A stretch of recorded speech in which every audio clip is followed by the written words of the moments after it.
मैं सलमान निरंतर संस्थान प्रयागराज। आज मैं एक ऐसे करोड़पति की कहानी सुनाने जा रहा हूं जो माध्यमिक शिक्षा सेवा चयन बोर्ड में चयनित कालिंदी जी हैं। 2021 में प्रवक्ता पद पर आप चयनित हैं और 2021 के ही विज्ञापन में आपका टीजीटी में भी सिलेक्शन हुआ, जो कि कुछ व्यस्तता रही, जो आप कुछ समय नहीं आ पाई। आप जब रिजल्ट आया था तो बहुत ही अनुभव के साथ आप नौकरी करके कुछ समय बिता करके आप निरंतर में आने का मौका मिला है। तो आज अपनी सफलता की दास्तान सुनाएंगे आप लोगों को। तो मैं परिचय कराना चाह रहा हूँ कालिंदी, जो पिता का नाम श्री स्वर्गीय अजय कुमार, माता विद्या देवी, ग्राम रामनगर, पोस्ट सिधौना, जिला आजमगढ़ से हैं। आपने हाई स्कूल की परीक्षा आकाश उच्चतर माध्यमिक विद्यालय सिधौना आजमगढ़ से की है।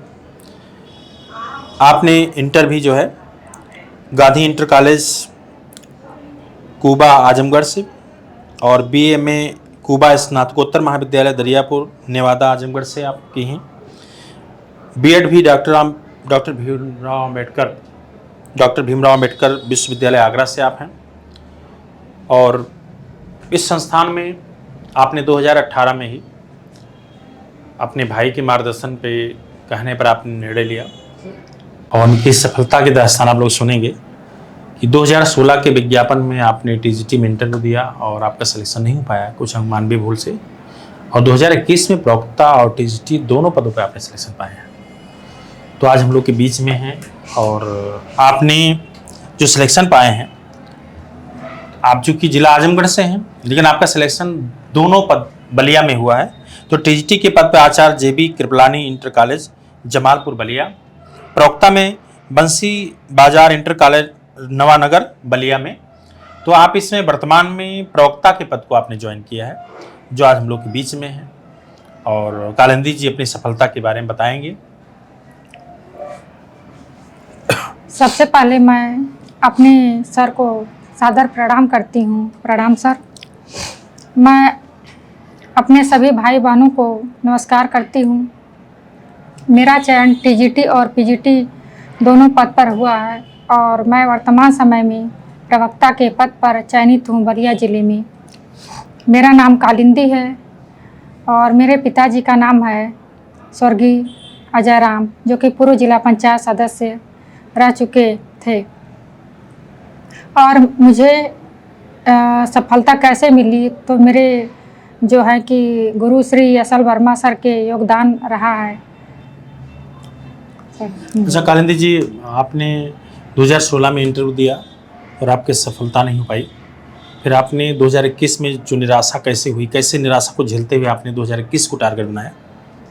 सर जो है कि एक नंबर से इंटरव्यू में हम छट गए थे, तो उस टाइम बहुत निराश हो गए थे। तो आपसे बोले कि सर मतलब कैसे मुझे सिलेक्शन मिलेगा, तो आप बहुत मोटिवेट किए, बोले कि आप टेंशन मत लीजिए, इस बार आपको प्रवक्ता का पद मिलेगा। तो मैं फिर लगातार पढ़ती रही, संस्था में बैठी, कभी संस्था से मैं बाहर नहीं गई और रोज़ हमेशा जब भी टेस्ट पेपर होता था तो टेस्ट देती रही और ऑफलाइन संस्था में बैठी रही जब तक मेरा सिलेक्शन नहीं हो गया। और 6 महीने बाद जो पेपर जब हुआ तो मेरा टीजीटी और पीजीटी दोनों पद पे चयन हो गया। तो मुझे लगा कि सर बोल रहे थे कि आपका अगर इसमें नहीं हुआ तो प्रवक्ता पे हो जाएगा, तो प्रवक्ता पद पे मेरा चयन हो गया।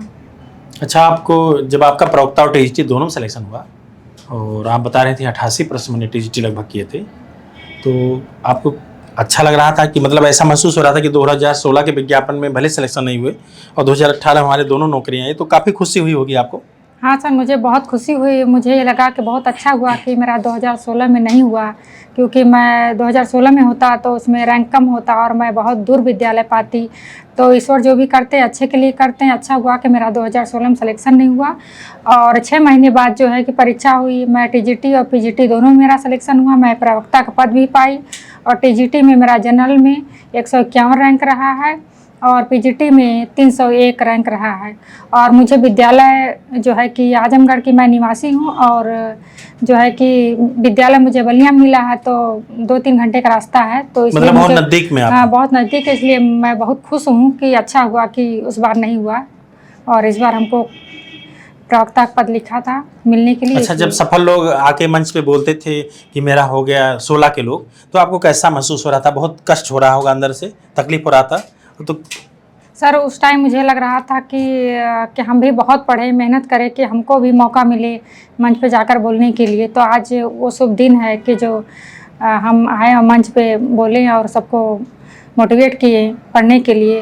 और ख़ासकर मैं महिलाओं को मोटिवेट करना चाहती हूँ कि आप लोग आइए निरंतर कोचिंग में, और रोज़ मतलब निरंतर पढ़ते रहिए जब तक सिलेक्शन ना हो जाए। और निरंतर कोचिंग में जो है कि बहुत कम समय में सिलेक्शन होता है मेरे हिसाब से, क्योंकि यहाँ रेगुलर रहने से प्रश्न पूछा जाता है, बहुत अच्छी तैयारी करवाया जाता है, और टेस्ट में भी वो प्रश्न दिया जाता है जो सिलेक्शन में महत्वपूर्ण होता है। अच्छा, कितने समय आपने तैयारी किया जो 2016 में इंटरव्यू आपको मिला? उस टाइम हम लगभग 6 महीने हम तैयारी किए, और 6 महीने तैयारी करके हम तुरंत जो है कि इंटरव्यू में पहुँचे। और उसमें उस टाइम हम पढ़ाई अच्छे से नहीं करते थे, तो मेरी गलती की वजह से जो मैं एक प्रश्न से छट गई। अच्छा कालिंदी जी, जब संस्था आप ज्वाइन की तो आपके जो परीक्षाएं हम लोग कराते हैं, वो कितने प्रश्नों से आपके टेस्ट शुरू हुए थे? मेरा पहले जो हम पहला टेस्ट, मैं निरंतर कोचिंग में आई तो मैं पहला टेस्ट दी थी, तो उसमें मेरा 56 नंबर आया था। 56 प्रश्न आए थे, सही हुए थे? मतलब आपने 56 हाँ, प्रश्न 56 प्रश्न हम सही किए थे, 125 में 56 प्रश्न सही किए थे। तो फिर आप के प्रश्न बढ़ने लगे होंगे धीरे धीरे जैसे कोर्स बढ़ा होगा? हाँ सर, जो है कि हम कोचिंग में बैठे रहे, रोज़ जो पढ़ाया जाता था वो पढ़ते थे, उसके बाद जो प्रश्न पूछा जाता था उसको सुनते थे, फिर टेस्ट पेपर देते थे, तो टेस्ट पेपर सॉल्व करते थे, तो इसके वजह से मेरा नंबर बढ़ता गया। अच्छा, आपने संस्था में आप चूँकि प्रयागराज में आई थी, तो आपको कभी जब घर पे रह कर के कभी सोचते हो कि प्रयागराज कैसे जाएं हम पढ़ें, तो किसी ने आपको ये दिशा निर्देश दिया कि आप इलाहाबाद में आकर और कोचिंग के बारे में कैसे आप जान लीजिए? सर मैं घर पे थी तो मुझे लगता था कि मुझे भी इलाहाबाद पढ़ने के लिए मिल जाता तो अच्छा रहता, क्योंकि मेरा भी सिलेक्शन हो जाता। तो मेरे भाई जो है कि मेरे भाई का नाम है नीरज कुमार, वो इलाहाबाद में पढ़ते थे, तो मुझे बोले कि आप चलिए जो है कि इलाहाबाद एक कोचिंग है, उस कोचिंग का नाम निरंतर, उस कोचिंग में जो है सर बहुत थोड़ा मैटर पढ़ाते हो, मैटर बहुत अच्छा होता है, और उसके बाद बहुत इंपॉर्टेंट मतलब मैटर होता है, वो थोड़ा समय में आपको सिलेक्शन, मतलब बहुत कम समय में आपको सिलेक्शन मिल जाएगा। तो फिर कहें कि जो है कि इलाहाबाद में सबसे अच्छी कोचिंग वही है, क्योंकि मैं जहाँ पढ़ता हूँ इलाहाबाद में रहता हूँ, तो वहाँ कई लोगों का सिलेक्शन हुआ है।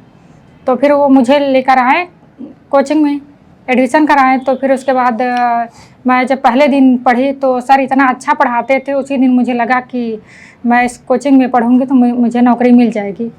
तो उसी दिन हमको ये आभास हुआ कि हमको नौकरी मिल जाएगी, क्योंकि सर के पढ़ाने का तरीका बहुत अच्छा था, और मैं भी पूरी तरह से तैयार थी कि हम संघर्ष जितना भी होगा हम करेंगे, पीछे हटेंगे नहीं जब तक नौकरी नहीं मिलेगी। तो उसमें सर को और जो स्टूडेंट हैं उनको भी होना चाहिए कि हाँ हम नौकरी लेकर रहेंगे, ये नहीं कि हमसे नहीं हो पाएगा।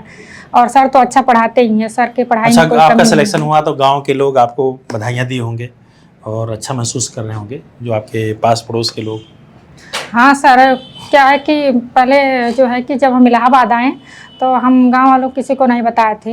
हम सोचे जब सफल हो जाएंगे जिस दिन, उस दिन सबको मतलब पता चलेगा, और ऐसे हम नहीं बताए थे। सब लोग पूछते थे कभी कहाँ रहती हैं, तो हम बहाना मार देते कहीं रिश्तेदारी यहाँ वहाँ।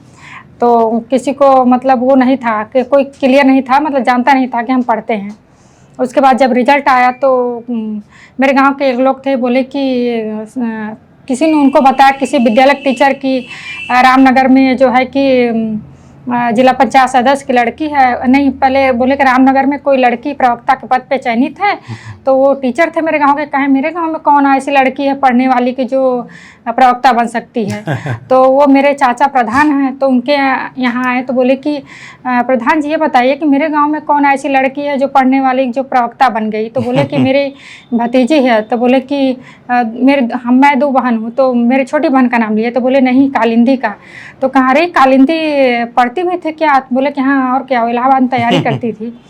तो बस ये तब सबको पता चला कि सिलेक्शन हो गया, फिर मिठाई उठाई बांटा गया। अच्छा, बहुत लोग पढ़ते भी हैं, बहुत पढ़ते खूब हैं, खूब निराश भी होते हैं। तो बताइए, आपके अनुसार ज़्यादा पढ़ना इम्पोर्टेंट है कि थोड़ा पढ़ करके कॉन्फिडेंस में रहना? कैसे, क्योंकि आप प्रवक्ता के पद पे हैं और मुझे लगता है आगे फिर और आगे अच्छे पदों को ग्रहण करेंगे, तो आपके पास अनुभव ज़्यादा है। तो आप कैसे के अनुसार पढ़ाई कैसे होनी चाहिए? क्योंकि आपने एक प्रकार से 16 में भी चयनित हो चुके थी, क्योंकि इंटरव्यू नहीं हुआ अलग बात है, और उसके बाद 2 नौकरी आपने हासिल किया 2021 में, तो आपका अनुभव स्वाभाविक है, बहुत अच्छा है। तो आपके अनुसार पढ़ाई कैसी होनी चाहिए? कि बहुत ज़्यादा रोज़ पढ़े रहना चाहिए कि थोड़ा पढ़ करके ज़्यादा आत्मविश्वास रखना वो इम्पोर्टेंट है? सर, मेरा मानना ये है कि ये कोई मायने नहीं कि हम 24 घंटे या 20 घंटे 12 घंटे पढ़े तभी।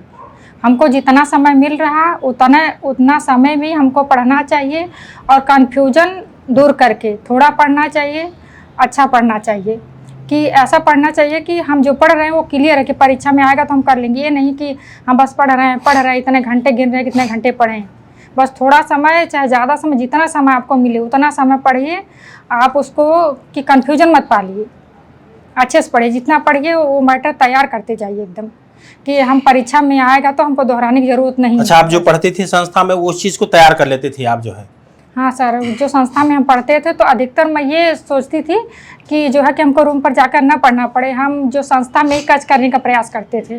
जितना सारा आप ब्लैक बोर्ड पे लिखते थे उसको हम उसी टाइम सोचते थे कि पूरा तैयार कर लें, और जितना आप पढ़ाते थे मैं बहुत ध्यान से सुनती थी कि इसी टाइम हम ज़्यादा से ज़्यादा तैयार कर लें और रूम पे बहुत कम हमको पढ़ना पड़े। ठीक है। अच्छा, और भी कुछ बताना चाहेंगे? जो बहुत सारी महिलाएं हैं या कभी कोई नकारात्मक सोचने लगती हैं कि हम कर पाएँ और निराश होकर छोड़कर चली भी जाती हैं, उनके लिए आप क्या कहना चाहेंगे? सर, हमको ऐसा लग रहा है कि उनको निराश होने की ज़रूरत नहीं है, बस वो सही तरीके से मेहनत की ज़रूरत। अगर सही तरीके से मेहनत करेंगी तो उनके अंदर आत्मविश्वास आएगा और लगेगा कि हम सिलेक्शन पा जाएंगे। अब पढ़ती रहेंगी, बस उनको मतलब तैयार नहीं होगा तो वो लगेगा ना कि नेगेटिव हो जाएंगे कि अब हम नहीं पाएंगे। तो ये थोड़ा पढ़ना, अच्छे से पढ़ना, उसको साल पेपर बहुत ज़्यादा करना है। जो प्रश्न है उसको अच्छे से बार बार साल पेपर करते रहेंगे तो अच्छे से तैयारी होगी। अगर कुछ ऐसा प्रश्न है कि साल पेपर में नहीं मिला तो उनको खुद से साल पेपर बना के अच्छे से पढ़ना चाहिए कि कन्फ्यूजन बिल्कुल ना रहे। कोई ट्रिक के माध्यम से पढ़ना चाहिए, या पंक्ति है तो कुछ जैसे अपने देसी भाषा में कि मतलब बस याद हो जाए। अच्छा, अब आप ऐसी प्रतियोगी हैं जो आप नौकरी करने के बाद आई हैं संस्थान में, तो आपको विद्यालय में जो विद्यालय परिवार मिला वो कैसा रहा, और कैसे आप लोगों को सपोर्ट करते हैं, और मतलब बच्चों को पढ़ाना कैसे अच्छा लगता है उसके बारे में? और आपकी सैलरी भी बहुत अच्छी है क्योंकि आप लेक्चरर हैं, तो बच्चों को पढ़ाना और वहाँ का जो वातावरण है शिक्षकों का या विद्यालय कैसा रहा? सर, जो मुझे विद्यालय मिला वो बहुत अच्छा है क्योंकि मेरे सभी स्टाफ बहुत अच्छे हैं, मेरा बहुत सपोर्ट करते हैं। और मैं जब पढ़ाती हूँ क्लास में तो मुझे बहुत पढ़ाना मतलब बहुत अच्छा लगता है क्योंकि मैं यहाँ संघर्ष करके गई हूँ, तो मुझे वहाँ पढ़ाने में बहुत अच्छा लगता है। और लड़कियाँ हैं खासकर मुझे बहुत ज़्यादा पसंद करती हैं, कहती हैं मैडम बहुत अच्छी है, हम लोग को मोटिवेट करती हैं। तो बहुत ज़्यादा वो मतलब सब लोग बहुत पसंद करते हैं, लड़के लड़कियाँ, और लड़कियाँ खासकर ज़्यादा कि मैडम बहुत अच्छी हैं। जो आपको लगता है कि मोटिवेशन से बच्चे ज़्यादा सीख सकते हैं? सर, जो है कि मैं मोटिवेट जब करती हूँ तो बहुत पढ़ने के लिए उत्सुक होते हैं। उनको मतलब समझ आता है कि हम अगर पढ़ेंगे तो पढ़ने के बाद हमको क्या फ़ायदा मिलेगा, ये चीज़ उन लोग के मन में आता है। क्योंकि उन लोग गांव के हैं, उतना समझ नहीं पाते कि हम पढ़ के क्या करेंगे। कभी कभी कुछ बच्चे होते हैं सोचते हैं कि हम पढ़ के क्या करेंगे, तो हम बताते हैं कि आप लोग पढ़ेंगे तो पढ़ के क्या करेंगे, पढ़ने से क्या फ़ायदा आप लोग को मिलेगा। तब बहुत उत्सुक होते पढ़ने के लिए, बहुत अच्छा अनुशासन भी रहता है उसमें क्लास में। जी जी, बहुत अच्छा लगता है। आपको सैलरी आती होगी, बहुत अच्छा लगता होगा? हाँ सर, जो है कि जब जिस दिन सैलरी आता है उस दिन हमको लगता है कि आज हम लोग जो मेहनत किए, आज मेहनत सफल है। बहुत अच्छा लगता है कि जैसा लगता है कि बहुत अच्छा किए, जो कि मेहनत कर ली। और मेरे मायके वाले खासकर मेरे भाई चाचा लोग जो सपोर्ट हमको दिए, पढ़ाएं, तो मुझे लगा कि उन लोग मतलब मेरे लिए बहुत अच्छा किए कि हमको स्थान पहुंचा जो है ये पूछना है, कितने लोग तो हम लोग के बीच में नहीं हैं, वो अपने परिवार को, यहाँ तक पत्नी तक भी नहीं बताया कि हमारी सैलरी कितनी है, लेकिन हम लोग खुले मन से बताते हैं कि हमारे लेक्चर में कितनी। तो आपकी पहली सैलरी कितने आई थी जो है? सर, मेरी पहली सैलरी जो 64,000 आई थी। तो इस समय कितना पा रही हैं आप जो है? सर, इस टाइम वर्तमान समय मेरा जो है कि 71,000 है। और जुलाई में इंक्रीमेंट लग जाएगा तो हमको लगता है 74-75 हज़ार बहुत अच्छी बात है। तो आज कालिंदी जी देखिए हर चीज़ बता रही हैं, और आप सभी लोग प्रश्न तो नहीं पूछ सकते हैं सीधे, लेकिन और जी कालिंदी जी और भी कोई अनुभव आपको जो मिला हो पढ़ाई में आप दे सकते हैं, क्योंकि आप जैसे लोग, बहुत सारे लोग निराश होकर के पढ़ाई छोड़ देते हैं, तो आप छोड़े नहीं, इसका परिणाम बहुत अच्छा रहा। तो क्या आप और क्या बता सकती हैं कि कितना धैर्य की ज़रूरत होती है सफल होने के लिए? सर जो है हमको जो भी सीखने को मिला सर आपसे मिला, क्योंकि आप हमेशा मोटिवेट करते थे, तो मुझे आपके मोटिवेशन से बहुत ऊर्जा प्रदान जैसा लगता था, मुझे बहुत ऊर्जा मिल गई और मैं बहुत तेज़ी से पढ़ती थी, मुझे बहुत अच्छा लगता था आपके पढ़ाने का तरीका। मुझे लगता था कि हाँ नौकरी मिल जाएगी मुझे मेरे मन में कभी नहीं था कि आप पढ़ाएंगे तो मुझे नौकरी नहीं मिलेगी, क्योंकि आपके पढ़ाने का तरीका मुझे बहुत अच्छा था, खासकर मोटिवेशन। क्योंकि सबसे पहले नंबर पे आपका मोटिवेशन था, दूसरा क्लास में बैठकर पढ़ना, और तीसरे नंबर पे पेपर सॉल्व करना। यही मेरे जो सिलेक्शन का मूल जड़ है। अच्छा, आपने टेस्ट पेपर के बारे में कुछ सुझाव दिया था कि आज के प्रतियोगी तो नए लोग जो हैं आते हैं, टेस्ट देंगे और दूसरे दिन नहीं आएंगे, उनको लगता है कि सर जो है आज सिर्फ प्रश्न बोलेंगे, उनका समय खराब होगा। तो इन पे क्या बोलना चाहते हैं आप, इनके लिए कैसा होना चाहिए? आपको तो ऐसा नहीं कि कभी सर जो है कि उनको जैसे कि वो टेस्ट पेपर का महत्व नहीं समझ रहे हैं। तो एक समय हम आए थे तो थोड़ा से हमको 2-4 दिन हमको भी लगा कि ये मतलब पता नहीं इसमें फंसेगा कि नहीं फंसेगा। फिर उसके बाद तो एक लोग मेरे इलाज में रहती थी, ऋचा पांडे उनका नाम था, तो मैं बोली कि आप ऐसा करिए कि जो है कि टेस्ट पेपर देने जा रहे हैं तो हम थोड़ा पढ़ लेते हैं रूम पे, और आप टेस्ट पेपर दे दीजिए हमको, फ़ोटोकॉपी करवा के पढ़ लेंगे। तो बोली कि दीदी ऐसा है ना कि जो है कि आप इसका महत्व नहीं समझ रही हैं। आप पेपर में बैठेंगी तो ये दिमाग बहुत चारों तरफ दौड़ेगा, आपकी तैयारी होगी। इस पेपर का वैल्यू बहुत है कि इसी से सिलेक्शन हो जाएगा आपका। तो फिर उसके बाद सर आप भी बताते थे कोचिंग में ये बात, तो हमको मतलब आपकी बात तो सुने थे और वो भी बताए, हमको बहुत विश्वास हुआ। तो हम क्या करते थे कि बस क्लास में बैठते थे, जितना पढ़ाते थे आप काज करने का प्रयास करते थे, और रूम पे भी थोड़ा बहुत पढ़ते थे, और साल पेपर जो था वो टेस्ट पेपर जो आप करवाते थे वो सब हम रूम पे पढ़ते थे। और बाहरी कोई हम साल पेपर नहीं पढ़े थे, कोई जैसे कि साल पेपर हम खरीद के पढ़े, ऐसा कुछ नहीं। बस जितना टेस्ट पेपर आप दिए थे उतने टेस्ट पेपर हम पढ़े, उतने में हमको 2016 वाले में जो है कि टेस्ट पेपर और क्लास में बैठने से, और रूम पे हमको लगता है 2-3 घंटे में पढ़ते थे, उससे ज़्यादा नहीं। तो मैं इंटरव्यू में पहुंची थी, और दुर्भाग्यवश जो है कि 1 नंबर से मेरा जो है कि एक प्रश्न कम हो गया था, इंटरव्यू में नंबर नहीं मिला, तो हम सिलेक्शन से बाहर हो गए। और 2021 वाले में तो थोड़ा सा मेहनत कर दिए तो हमको 2 नौकरी मिल गई, और टेस्ट पेपर का तैयारी था ही। और परीक्षा के टाइम क्या किए हम कि टेस्ट पेपर खूब पढ़ते थे जब पेपर नज़दीक आया 2021 में, और क्लास में जो पढ़ते तो था ही तैयारी, और नोट्स भी तैयार किए थे। और बाहरी हम कभी किताब नहीं पढ़े थे कि कोई और किताब पढ़े, बस नोट्स और टेस्ट पेपर। और सर आपके मोटिवेशन से बस ये था कि हमको पढ़ना है, कुछ करना है, मतलब कि खाली हाथ नहीं घर जाना। जैसे ये था कभी कभी घर लोग बोलते, जब मैं बोलती थी कि मुझे इलाहाबाद जाना है पढ़ना है, तो सब लोग कहते थे नौकरी इतनी आसान थोड़ी ना है। तो मैं बोली थी कि नहीं, हम 6 महीने में सिलेक्शन लेकर आएंगे। तो घर पे सब लोग बोलते थे ठीक है, अच्छा ठीक है, अगर जाओगी तो खाली हाथ नहीं आना। तो मैं बोली थी कि नहीं, मैं 6 महीने में सिलेक्शन लेकर आ जाऊंगी।